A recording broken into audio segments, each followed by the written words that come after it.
Maravilha, galera. Dessa vez eu tô passando aqui só pra mostrar um aviso. Que o aviso hoje é que eu tô gravando de volta com o Mob-Zen. Agora tá mais fácil até de gravar com o Mob-Zen.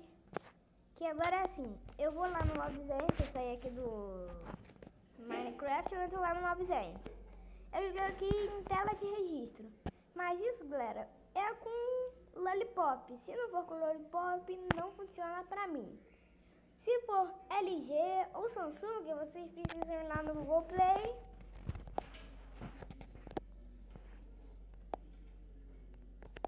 e pesquisar plugin e o seu aparelho.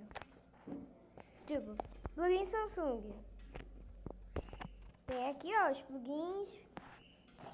Todos os plugins, a maioria. Aqui não tem plugin Motorola não, mas se tivesse eu ia ficar muito feliz mesmo. E só foi isso. Só queria dar esse aviso que agora eu tô gravando com o Mob-Zen. Bom, galera, esse foi o vídeo. Espero que vocês tenham gostado. Se gostaram, clique em gostei. Se gostaram bastante, favoritem o vídeo, que isso ajuda muito, muito mesmo. Obrigada a quem tem assistido. Valeu, tchau, fui,